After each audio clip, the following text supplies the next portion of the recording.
Dear students, in this video we'll discuss Module 2 second chapter using web services. So in our first video, in our previous class, we have discussed a chapter on an HTTP, how to retrieve the web documents and parse the web documents using an HTTP. We are continuing further. Once we know how to deal with an HTTP in order to retrieve the data, so we know that protocol which has been used to retrieve the contents from the web or to parse the contents from the web. So now we are exchanging the data between the programs using the protocol, using the HTTP protocol. We need to come up with an agreed way to represent data going between the applications now. Some particular format we need to do it now in order to exchange the data between the networks or data between the applications. So the commonly used formats are XML and JSON. In this chapter we are going to discuss both the formats XML and JSON. XML is an extensible markup language. JSON, the JavaScript object notion, or we call it as a JSON in the short terms. So what are these two formats are? So when we are going to use an XML is like from very long time it is best suited for the exchanging the document style data. JSON, when we are going to use it, when we are exchanging the dictionaries, list or any internal informations between the networks or between the applications, we are going to use this JSON format. So we'll just see how we are going to sending data across the net. So if this is the Python dictionary, so we have a net wired protocol. So we are working with the Java hash map. What is this wired protocol now? This is what the format we need to learn now, the XML and the JSON format. So how this in the XML format looks like? This is in the form of XML. So very important thing is this serialize and deserialize. When we are sending some data, it has to be converted into a particular format that is called as serialize, and then that data has to be reverted back in the required one, that is deserialize. So in this example, this is with using an XML. So the second one using an JSON format. So in detail about these things we will be discussing. So first we will be discussing what is this XML is, how we are going to represent these angular brackets. We have written some contents here, person, name, and the name, the slash, all these things we will be discussing what is the XML first, and later we will move on to the JSON format. So we'll start up with what is an XML is, marking up data to send across the network. XML looks very similar to HTML, but XML is more structured than HTML. So first we'll know few notations or the basics of this XML.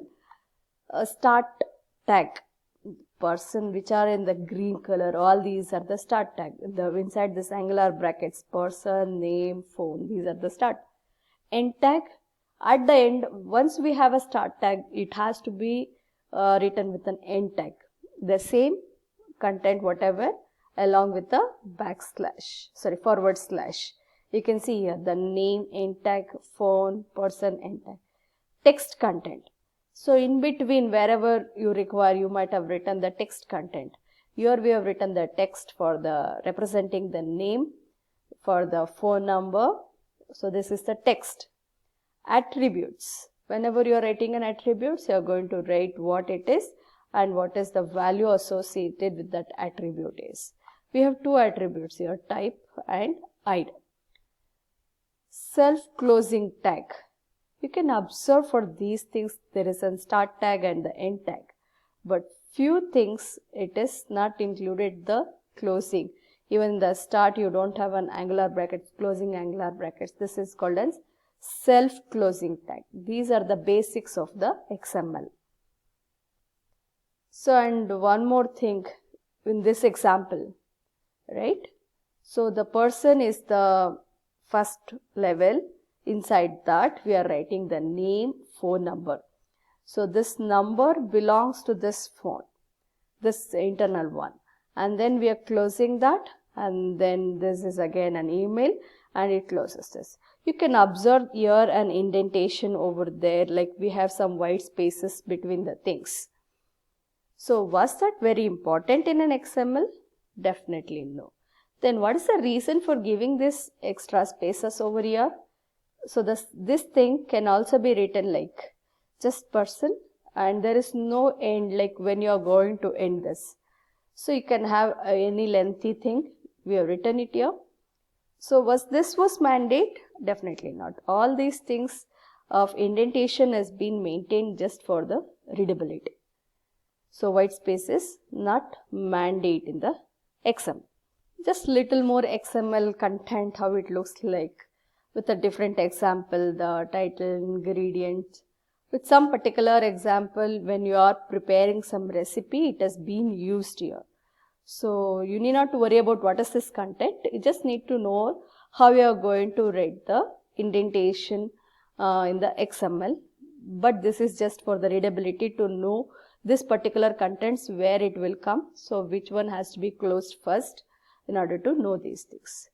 So we'll know this XML terminology, some more terminologies. This tags indicates the beginning and ending of elements. Attributes, it's a keyword or a value keyword or a key value pair, what I can say, because you'll be having two components there. Value pair on the opening tag of XML. Serialize and deserialize, already we discussed about this. Data convert in one program into the common format that can be stored or it can be transmitted between the systems in the programming language independent manner. So we are using XML or JSON in order to use the format for the next stage. So we need to convert and then convert back to the required format. So you know how to represent an XML document.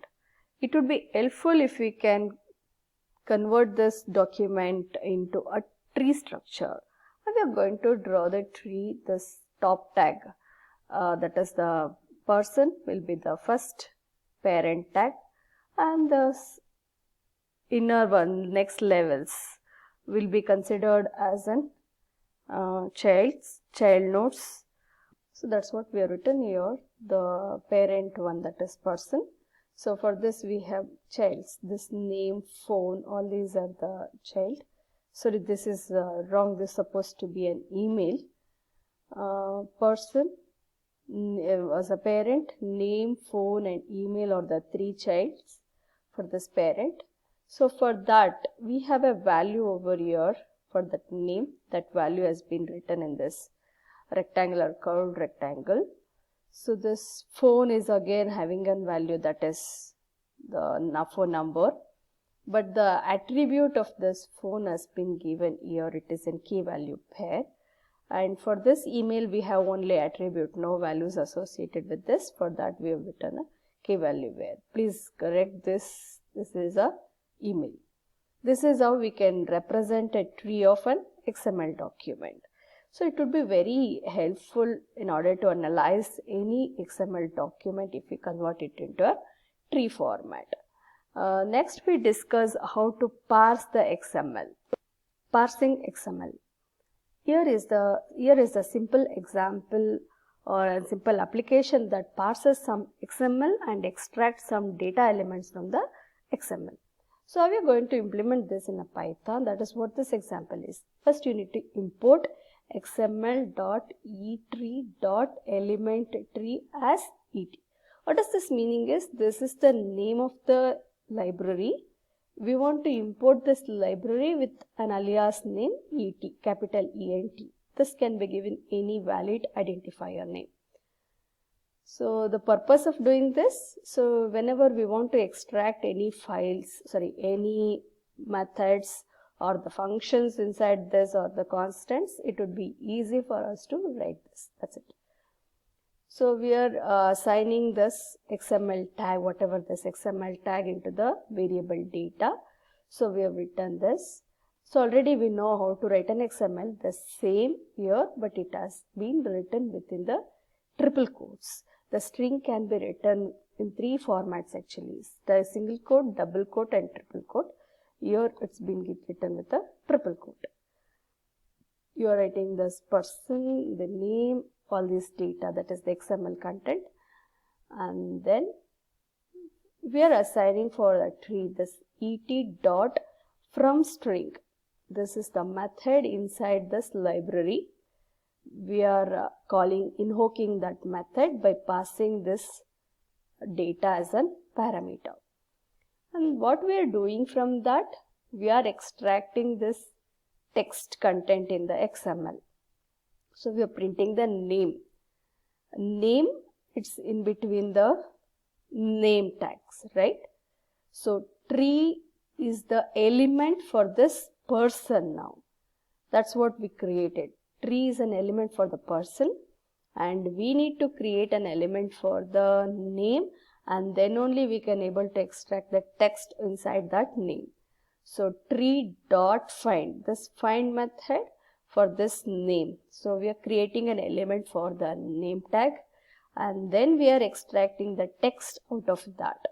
So again here we are creating an element for the email tag, and then we are extracting the content of that attribute we are getting here for this.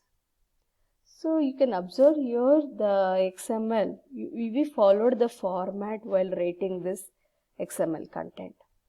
So we just execute and see the result.